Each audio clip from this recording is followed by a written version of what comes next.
Very good morning दोस्तों, नमस्कार। बहुत बहुत स्वागत है आपका आज की ताज़ा खबर में। मेरा नाम है मंदार पुरंदरे। शुरू करते हैं आज की न्यूज़ के साथ।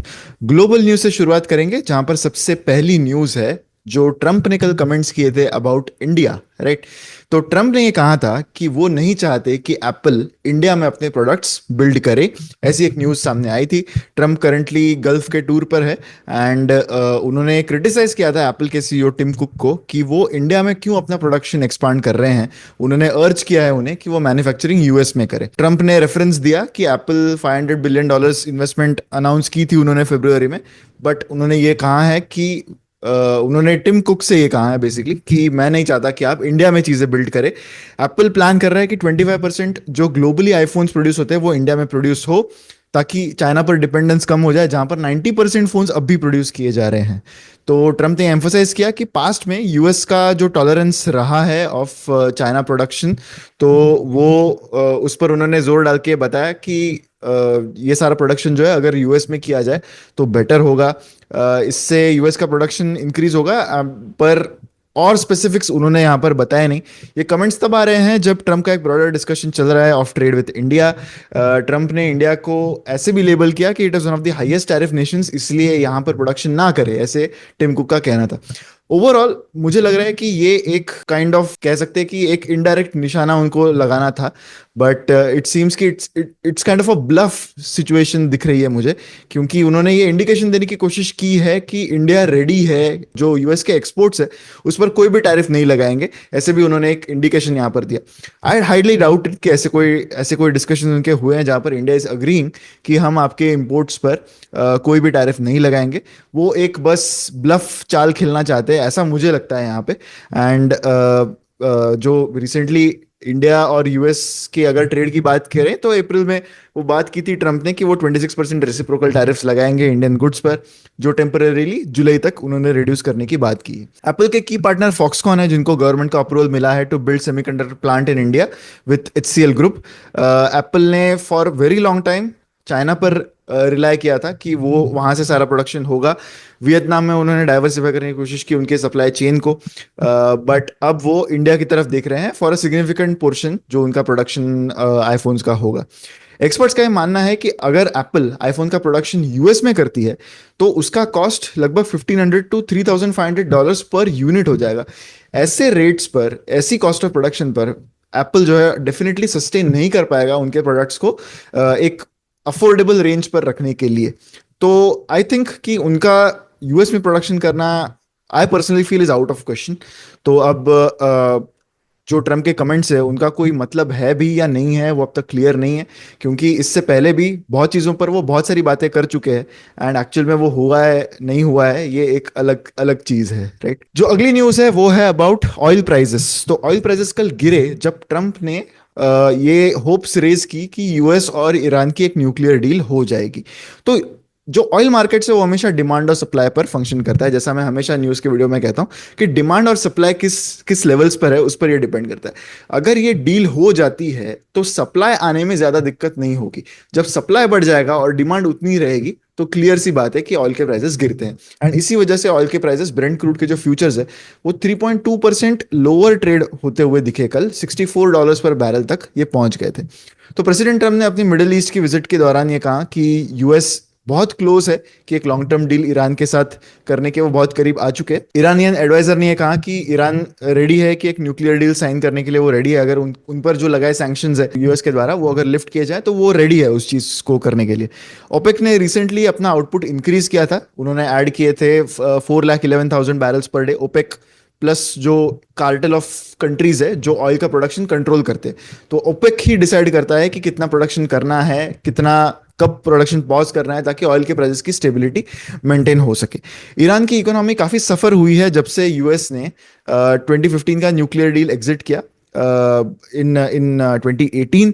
एंड उसके बाद सीरिया और ईरान ये सारी जगहों पर जियोपॉलिटिकल इश्यूज से यूएस काफी काफी क्लोजली जुड़ा हुआ है।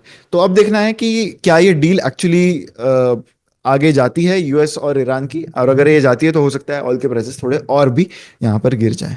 अब इंडियन इकोनॉमी न्यूज की बात करते हैं। इंडिया का जो ट्रेड डेफिसिट है वो एक्सपांड हो गया है टू 26.42 बिलियन डॉलर्स। ये अच्छी चीज नहीं है क्योंकि ट्रेड डेफिसिट शोज दी जितना जितना कम हुआ है इंडिया का एक्सपोर्ट्स इंपोर्ट्स का जो ट्रेड बैलेंस है, उसके हिसाब से इंडिया का जो ट्रेड डेफिसिट है वो एक्सपांड हो गया। तो ये जाहिर सी बात है अच्छी खबर नहीं है, क्योंकि ये फिगर मार्च के मंथ के एंड में 21.54 बिलियन डॉलर्स थी, वहां से ये 26.42 बिलियन डॉलर्स हो गई है, जिसका सीधा सीधा मतलब है कि इंपोर्ट्स बढ़ गए हैं और एक्सपोर्ट्स घट गए हैं। इंपोर्ट्स इंक्रीज हुए हैं by 19.12% and they have reached 64.91 billion dollars compare to 54 billion dollars जो अप्रैल 2024 में होता था। तो मेनली इसका रीजन है नॉन ऑयल और गोल्ड के इंपोर्ट्स बढ़ने की वजह से ये ट्रेड डेफिसिट ज्यादा बढ़ता हुआ दिख रहा है। एक्सपोर्ट्स हालांकि ग्रो जरूर हुए हैं पर 9% ही ग्रो हुए, तो इंपोर्ट्स एक्चुअली ज्यादा ग्रो हुए एक्सपोर्ट से, एंड इसी वजह से ट्रेड डेफिसिट बढ़ गया है। सर्विसेज का एक्सपोर्ट बढ़ गया है to 35.31 billion dollars from 30 billion dollars, जबकि सर्विसेज का इंपोर्ट्स ये भी इंक्रीज हुआ है to 17.54 billion dollars. Non oil के जो इंपोर्ट्स है वो जंप कर गए हैं to 44 billion dollars from 38 billion dollars जो पिछले साल के सेम मंथ में होता था। गोल्ड के इंपोर्ट्स 3 बिलियन डॉलर से भी ज्यादा रहे, जबकि अप्रैल 2024 में ये 2.95 बिलियन डॉलर्स था। इसके अलावा बाकी भी कुछ इंजीनियरिंग गुड्स के और बाकी सारे डेटा भी इससे रिलेटेड जो है वो डिस्क्लोज किए गए हैं। लेकिन बाकी इंपॉर्टेंट चीज़ों में यूएस ने जो 26% रेसिप्रोकल टैरिफ लगाया है ऑन गुड्स, तो ये लोअर है compare to China, Vietnam, Bangladesh. Although जब ये इम्पोज होगा तब क्या चीज़ें चेंज होती है इस पर अब इस समय हम कमेंट नहीं कर पाएंगे। लेकिन एक्सपोर्ट्स की अगर बात करें, इंडिया के एक्सपोर्ट्स की जो यूएस को इंडिया ने किए in the month of April, तो वो अराउंड 8.42 बिलियन डॉलर्स थे कंपेयर टू 6.61 बिलियन डॉलर्स। तो क्लियरली टैरिफ के टेंशन के बाद भी काफी अच्छा रेजिलियंस दिखा है इंडिया के यूएस को जो एक्सपोर्ट्स हुए हैं उस पर। तो अब तक इस पर आगे चीजें अब तक क्लियर नहीं हुई है कि टैरिफ्स जो 90 डेज पर होल्ड पर है उसके बाद क्या होगा। तब तक इंडिया और यूएस की अगर डील हो गई तो चीजें काफी बदल जाएंगी। इंडिया ने first ever monthly unemployment data release किया है। अप्रैल में जो जॉबलेस रेट है यानी अनएम्प्लॉयमेंट रेट है that has come out to 5.1%। तो इससे पहले इंडिया एनुअली ये नंबर डिस्क्लोज करती थी, तो अब से ये मंथली डिस्क्लोज होगा। And first ever monthly labour force and unemployment data April 2025 के लिए डिस्क्लोज किया। ये डिस्क्लोज हुआ है data by the ministry of statistics and programme implementation, MOSPI जिसे कहते हैं। एंड नेशनल अनएम्प्लॉयमेंट रेट रहा 5.1% फॉर इंडिविजुअल्स जो 15 साल से ऊपर है। Male unemployment rate slightly higher थी इस एवरेज रेट से एट 5.2%, जबकि फीमेल अनएम्प्लॉयमेंट रेट 5% की रही। अब तक एम्प्लॉयमेंट डेटा जैसा मैंने कहा कि क्वार्टरली रिलीज होता था अर्बन एरियाज के लिए, एंड नेशनली जो है वो एनुअली ही होता था, तो अब ये मंथली होने लगा है। लेबर फोर्स पार्टिसिपेशन रेट जो है अप्रैल में वो 55.6% का रहा नेशन वाइड। तो जितनी भी पॉपुलेशन है that can be an active labour, उसमें से 55.6% जो है वो लेबर पार्टिसिपेशन रेट रहा। इसमें जो मेन में लेबर फोर्स पार्टिसिपेशन रेट है वो 79% रहा रूरल एरियाज में, जबकि 75% ही अर्बन एरियाज में रहा। अमंग वुमेन ये रेट सिग्निफिकेंटली लोअर है एट 38% इन रूरल एरियाज। इसके अलावा जो मंथली रिलीज है ये इस पर अभी एम करेगा कि जो एग्जिस्टिंग गैप्स है एम्प्लॉयमेंट डेटा के, तो उसको फिल करने की कोशिश करेंगे, एंड एक रिस्पॉन्सिव पॉलिसी मेकिंग की तरफ ये कदम दिख रहा है। ऑफिशियल अर्बन अनएम्प्लॉयमेंट रेट जो है वो 6.5% है, and rural unemployment rate currently 4.5% का है। गवर्नमेंट रिपोर्टेड जो नेशनल अनएम्प्लॉयमेंट रेट है वो थोड़ा सा लोअर दिखा है compare to the estimate by a forecasting agency called CMIE। Stock wise news की बात कर लेते हैं, जिसमें सबसे पहले बात करेंगे क्रॉम्पटन ग्रीव्स के Q4 रिजल्ट की, जो कल डिक्लेयर हुआ, जहां पर नेट प्रॉफिट बढ़ा है बाय 23% टू 170 करोड़। ₹3 का डिविडेंड भी कंपनी ने डिक्लेयर किया है। ओवरऑल अच्छे रिजल्ट रहे क्रॉम्पटन ग्रीव्स के लिए। हालांकि रेवेन्यू ग्रोथ उतनी अच्छी नहीं रही है, 5.1% की ही year on year revenue growth है, लेकिन बॉटम लाइन ग्रोथ काफी ठीक ठाक नजर आई है। एबिडा 30% से जंप हुआ है टू 264 करोड़। एबिडा मार्जिन भी इस वजह से एक्सपांड हुआ है, 12.8% का एबिडा मार्जिन रहा, जबकि पिछले साल के सेम क्वार्टर में ये सिर्फ 10.4% का था। फुल ईयर FY 25 के लिए जो इलेक्ट्रिकल कंज्यूमर्स ड्यूरेबल सेगमेंट है, इसमें 11% की ग्रोथ दिखी है। ओवरऑल कंपनी ने दो नए प्रोडक्ट भी इन हाउस लॉन्च किए, न्यूक्लियस एंड एक्सटेक करके जो दो प्रोडक्ट उन्होंने इन हाउस बनाए हैं। फैन कैटेगरी में नॉन सीलिंग फैंस की वजह से मैक्सिमम ग्रोथ कंपनी को मिली है इस क्वार्टर में। लाइटिंग सेगमेंट का रेवेन्यू 276 करोड़ का रहा Q4 में। ये सेगमेंट थोड़ा सा लैगार्ड है कंपनी के लिए, यानी ये थोड़ा सा प्रॉब्लमेटिक सेगमेंट है कंपनी के पॉइंट ऑफ व्यू से, क्योंकि यहाँ पर ग्रोथ एंड प्रॉफिटेबिलिटी उतनी अच्छी नहीं है। पर इस क्वार्टर में एबिटा मार्जिन काफी अच्छा एक्सपांड हुआ है लाइटिंग सेगमेंट में। B2C लाइटिंग जो है वो मेनली प्रोडक्ट मिक्स इंप्रूव होने की वजह से हुआ है, क्योंकि यहाँ पर कंपनी ने काफी सारे कैटेगरीज में प्रोडक्ट लॉन्च किए, which is street, flood lights, industrial, indoor commercial lights, ये सारे में। उनकी एक सब्सिडरी है बटरफ्लाई गांधी माती अप्लायंसेस, तो इस कंपनी की वजह से मेनली इनके प्रोडक्ट, इनका जो रिजल्ट है वो ड्रैग डाउन होता था। पर इस क्वार्टर में उन्होंने ठीक ठाक रेवेन्यू ग्रोथ दी है ऑफ 12%। मेनली पुअर बेस भी इसका एक अच्छा मेजर रीजन है। ओवरऑल ब्रॉड बेस कैटेगरीज में मिक्सर ग्राइंडर्स में, कुकर्स एंड वेट ग्राइंडर्स में अच्छा ग्रोथ ओवरऑल देखा है, एंड मार्केट शेयर भी कंपनी ने गेन किया है in mixer grinder and pressure cookers. अगला जो रिजल्ट जिसकी बात करेंगे वो है ट्यूब इन्वेस्टमेंट्स, मुरुगप्पा ग्रुप की कंपनी है। कंपनी के रिजल्ट्स के बाद कंपनी का स्टॉक गिरा क्योंकि रिजल्ट उतना अच्छा नहीं आया है। ओवरऑल रेवेन्यू फ्लैट रहा है, हार्डली कोई डिफरेंस है रेवेन्यू में, जो Q4 FY 25 में रेवेन्यू रहा एंड Q4 ऑफ FY 24 में था। नेट प्रॉफिट बढ़ गया है, काफी बढ़ गया है to 814 crore from 248 crore, but mainly क्योंकि एक वन टाइम गेन था यहाँ पर 569 करोड़ का। तो अगर उसको हम निकाल दें यहाँ से तो नेट प्रॉफिट भी ऑलमोस्ट फ्लैटिश लेवल्स पर ही रहा ओवरऑल। एबिटा 5% से ही बढ़ा है सिर्फ एट 227 करोड़। एबिटा मार्जिन थोड़ा सा इंप्रूव होता हुआ दिखा है एट बाय 60 बेसिस पॉइंट्स, और ये 11.6% तक पहुंच गया है। इंजीनियरिंग सेगमेंट में रेवेन्यू डिक्लाइन होता हुआ दिख रहा है। मेटल फॉर्म्ड जो प्रोडक्ट्स है वहां पर रेवेन्यू थोड़ा सा इंक्रीज हुआ है, बट ओवरऑल जैसा अगर हम देखें तो सारी चीजें एक निगेटिव इफेक्ट ही दे रही है, जिस वजह से results have been overall quite flat. JSW paint अब एक्जो नोबल का एक्विजिशन कंप्लीट करने वाला है। एक एक्सक्लूसिविटी अग्रीमेंट उन्होंने साइन कर दिया है विद एक्जो नोबल इंडिया, जिसके टर्म्स जो है अब फाइनलाइज हो चुके हैं। तो JSW पेंट्स ने एक्चुअली ये रेस जीत ली है, क्योंकि और भी कंपनीज थे जिनको एक्जो नोबल एक्वायर करनी थी। मेनली एक कंसोर्शियम था, कंसोर्शियम यानी दो पार्टीज को मिलके एक्वायर करना था एक्जो नोबल को, which included Advent International and Indigo Paints. पर JSW Paints has manage to reach their first acquisition के बाद अब JSW Paints fourth largest player बन जाएगा इंडिया के पेंट इंडस्ट्री में। And it will actually move very close to जो third rank player है केंजाई नेरोलैक, उसके बहुत क्लोज पहुंचेगा in the decorative paint segment. And industrial paints में तो खैर JSW पेंट्स सेकंड नंबर पर आ जाएगा।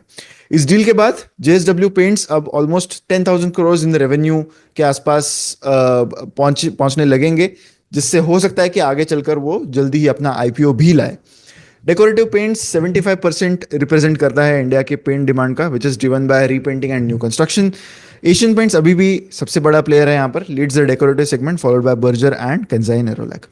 मार्जिन जो है सेक्टर में वो कॉन्स्टेंटली श्रिंक होते हुए दिख रहा है, क्योंकि बहुत कंपटीशन बढ़ गया है, स्पेशली जब बिरला ओपस ने यहाँ पर एंट्री ली 1-2 साल पहले। तो उसके बाद से मार्जिन आप देखोगे कि सारे पेंट कंपनीज के श्रिंक होते हुए नजर आ रहे हैं। करंटली एक्जो नोबल की current market value around 15,800 crore है, एंड JSW के ऑफर के मुताबिक वो प्रोमोटर स्टेक को अराउंड 11,800 करोड़ को वैल्यू कर रहे हैं, जो 5 to 8% का डिस्काउंट है to the current market price. अब जो ये मर्जर होगा JSW पेंट का विद एक्जो नोबल, एक रिवर्स मर्जर होगा। तो अभी ये अनक्लियर है कि एक्जो नोबल इसमें स्टेक रिटेन करेगा या नहीं, but JSW is in talks with multiple global banks for acquisition funding. जो प्रोमोटर है सज्जन जिंदल फैमिली, उनका प्लान है कि वो 2,500 to 3,000 करोड़ की इक्विटी इन्फ्यूज करेंगे, जिससे एक बड़ा कैश कंपनी में आ जाएगा to do this acquisition.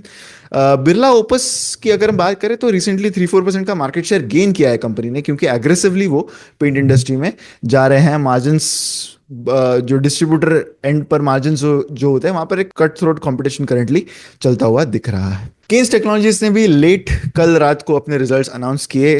Revenue is up by 54% for the company, PAT is up by 43%। Overall काफी अच्छे रिजल्ट्स थे, लेकिन मोर और लेस एक्सपेक्टेड लाइंस पर भी थे। ये जो इलेक्ट्रॉनिक मैन्युफैक्चरिंग कंपनीज होते हैं, इनका जो second half of the financial year है वो जनरली बेटर होता है। तो Q4 एक्सपेक्टेड था कि अच्छा रहेगा, एंड कंपनी को इस तरह के नंबर्स पोस्ट करने भी होंगे अगर उनको अपने वैल्यूएशन मल्टीपल्स मेंटेन करने हैं। Currently looking at the valuation multiples of companies like Kaynes Technologies, बहुत जरूरी है कि उनकी ग्रोथ जो है वो मेंटेन हो सके, क्योंकि यहाँ पर मार्जिन ऑफ सेफ्टी ऑब्वियसली काफी कम है। बट देखते हैं कि अब स्टॉक मार्केट्स इस चीज को कैसे रिस्पॉन्ड करते हैं। कंपनी ने सिर्फ रिजल्ट डिक्लेयर किया, उनका कॉन कॉल आज सुबह होने वाला है, तो उसके बाद कुछ अगर इंसाइटफुल चीजें हमें लगी तो we might come with a video on Kaynes Technologies separately, जो चैनल पर आज अपलोड होगा। इसी के साथ हमारी न्यूज आज के लिए यहीं पर खत्म होती है। अब बढ़ते हैं हमारे फाइनल सेक्शन पर, बिलीव इट और नॉट सेक्शन। तो रिसेंटली ही 2 दिन पहले इक्जिको करके जो लिस्टेड कंपनी है, जो ट्रैवल OTA है, बेसिकली ऑनलाइन ट्रैवल एजेंट जिसे कहते हैं, तो उन्होंने अपने रिजल्ट्स डिक्लेयर किए। तो जब उन्होंने रिजल्ट्स डिक्लेयर किए तब उन्होंने कुछ इंटरेस्टिंग इनसाइट्स बताया उनके Q4 रिजल्ट्स में। तो Q4 ऐसा टाइम था जहां पर महाकुंभ मेला हुआ था, राइट, प्रयागराज में। तो उससे रिलेटेड कुछ इंपॉर्टेंट कुछ बहुत इंटरेस्टिंग इनसाइट्स उन्होंने बताया। तो इस पूरे क्वार्टर में जो ग्रॉस ट्रांजैक्शन वैल्यू है एक्जिगो की, यानी कितने टिकट्स, वैल्यू ऑफ टिकट्स जो उनके वेबसाइट से बुक हुए हैं। फॉर एग्जाम्पल, अगर मैंने एक एयरलाइन टिकट बुक किया ऑफ 6,000 रुपीज फ्रॉम एक्सिगो, तो ग्रॉस ट्रांजैक्शन वैल्यू मेरी 6,000 रुपीज की एक्सिगो की हो गई, राइट। उनका रेवेन्यू, उसमें एक टेक रेट होता है, राइट। तो जो ग्रॉस ट्रांजैक्शन वैल्यू पूरे Q4 में रही, उसका 4 to 6% सिर्फ महाकुंभ मेले की वजह से आया है। ऐसा उन्होंने एक इंसाइट, बहुत इंटरेस्टिंग इंसाइट उन्होंने अपने रिजल्ट में बताया। So this is directly attributable to the Mahakumbh. जो बुकिंग्स है टू प्रयागराज, वो 20x सर्ज हुए for the buses, 5.4x surge हुए for the flights, and 4x surge हुए फॉर ट्रेन्स। एक और इंपॉर्टेंट चीज और इंटरेस्टिंग चीज उन्होंने बताई कि सोलो ट्रैवलर्स जो है, they made up more than half of the train bookings to Prayagraj. तो सोलो ट्रैवलर्स काफी रहे प्रयागराज में इस महाकुंभ मेला में, एंड मोर देन 50% जो विजिटर्स थे वो अक्रॉस ऑल दी मोड्स, यानी flights, buses and trains, they were under the age of 30। तो 30 से कम एज वाले बहुत सारे ट्रैवलर्स महाकुंभ में एक्जिगो के थ्रू इस बार ट्रैवल कर चुके हैं। तो इंटरेस्टिंग सी चीज मेरे सबसे इंपॉर्टेंटली यही थी कि महाकुंभ की वजह से आने वाला जो सर्ज है, इसका एक रिपल इफेक्ट भी होता है। अब इतना सारा खर्चा लोगों ने किया है, इससे जो लोकल बिजनेसेस है वहाँ के, उनके पास बहुत सारा पैसा आया होगा, एंड उनकी वजह से और भी उसका स्पिल ओवर इफेक्ट जिसे हम कहते हैं, तो वो काफी बड़ा यहाँ पर एट्रीब्यूटेबल है टू महाकुंभ मेला 2025। इसी के साथ हमारी आज की न्यूज़ यहीं पर खत्म होती है। अगर वीडियो आपको अच्छा लगा है तो लाइक ज़रूर कीजिएगा वीडियो को, एंड शेयर भी करें मैक्सिमम पीपल। ऐसे ही वीडियोस के लिए हमारे चैनल पर बने रहें। मिलते हैं अगले वीडियो में। Thank you so much.